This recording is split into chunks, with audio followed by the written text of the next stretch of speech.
करौली बाबा का भोकाल, 20 हथियारों से लैस गैंग के साथ चलता है बाबा, 3 साल में खड़ा किया करोड़ों का साम्राज्य। करौली बाबा का भोकाल किसी देश के राष्ट्रपति से कम नहीं है। बाबा जिस रास्ते से निकलते हैं वहां पैदल हथियार बंद गार्ड रास्ता खाली करते हैं, फिर बाबा निकलते हैं। संतोष भदौरिया ने करोड़ों के चंदे और आश्रम का मैनेजमेंट अपने दोनों बेटों लव और कुश के हाथों में सौंप रखा है। कानपुर में मारपीट के आरोप में करौली बाबा डॉक्टर संतोष भदौरिया ने महज 3 साल में करोड़ों का साम्राज्य खड़ा कर लिया है। बिदुन में बने 14 एकड़ के आश्रम में बाबा ऐशो आराम से रहता है। करोड़ों की इस संपत्ति पर अब ईडी की भी नजर है। वहीं इस मामले में पुलिस की ओर से SIT गठित की जा चुकी है। तो कैसे हैं आप लोग? स्वागत है आपका हमारे YouTube चैनल में आज की ताजा तरीन खबरों के साथ। अगर आपने अभी तक हमारे चैनल को सब्सक्राइब नहीं किया है तो प्लीज चैनल को सब्सक्राइब कर लें और साथ में बेल आइकन भी प्रेस कर लें, जिससे आने वाली नई नई वीडियो का नोटिफिकेशन टाइम से आपको शुरू करते हैं। करौली बाबा का भोकाल, 20 हथियारों से लैस गैंग के साथ चलता है बाबा। बाबा के पास 3 रेंज रोवर गाड़ियां हैं। हथियारबंद 20 गार्ड वॉकी टॉकी के साथ चलते हैं, जो रास्ता साफ कराने के लिए हरी और लाल झंडी का प्रयोग करते हैं। बाबा का आश्रम करीब 14 एकड़ में फैला है। हर जगह CCTV कैमरे लगे हैं। निगरानी के लिए कंट्रोल रूम बना है। बाबा ने आश्रम की यह जमीन PK शुक्ला नाम के शख्स से ली थी, जिसके बाद में क्रिश्चियन धर्म धारण कर लिया।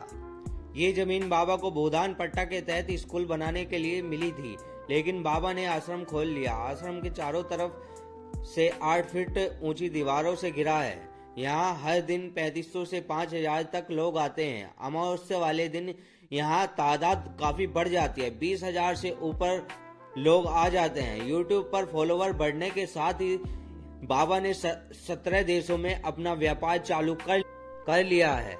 आश्रम में घुसते ही शुरू होता है वसूली का खेल।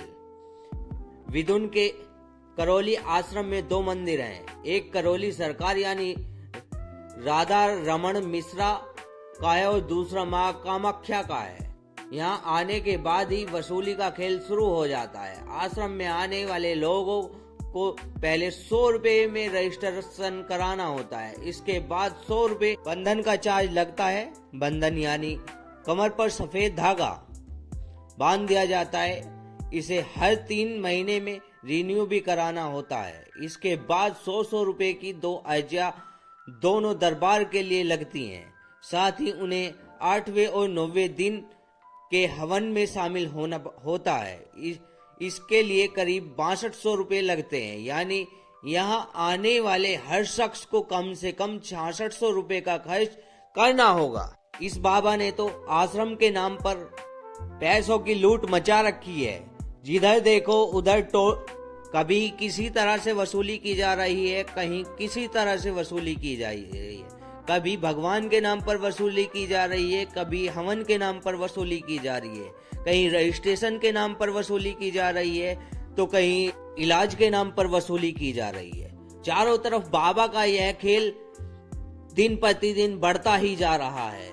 बाबा ने यहाँ पर रहते हुए एक बहुत बड़ी संपत्ति अर्जित कर ली है, जिससे बाबा ने अपना आश्रम भी बनाया है और आश्रम में होने वाले खर्च को भी मैनेज कर रहा है। बाबा लोगों के दुख दूर करने के लिए भी बाबा ने एक नई किट तैयार की है। 1.5 लाख रुपए में आपके सभी दुख दूर होंगे। अगर कोई यहाँ हवन कराना चाहता है तो आश्रम की तरफ से 3500 रुपए की एक हवन किट दी जाती है, जो लोगों को कम से कम 9 हवन कराने की होती है, जिसका खर्च 31,500 रुपए आएगा। अगर आप 9 दिन तक आश्रम में रुकते हैं और खाना पीना करते हैं तो उसका खर्च अलग से आपको देना होगा।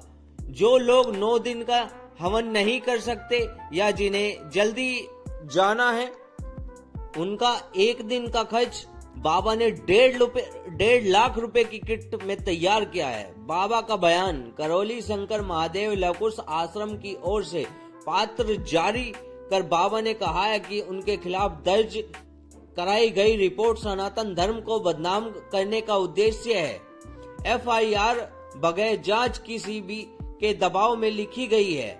मेरे किसी भी व्यक्ति की ओर से मारपीट की गई है। आश्रम के 22 वर्ष के इतिहास में कभी ऐसा नहीं हुआ है। और ऐसी ही महत्वपूर्ण जानकारी पाने के लिए प्लीज हमारे चैनल को सब्सक्राइब करें और साथ में बेल आइकन भी प्रेस कर लें, जिससे ऐसे ही नई नई वीडियो हम आपके लिए लेकर आते रहें। धन्यवाद।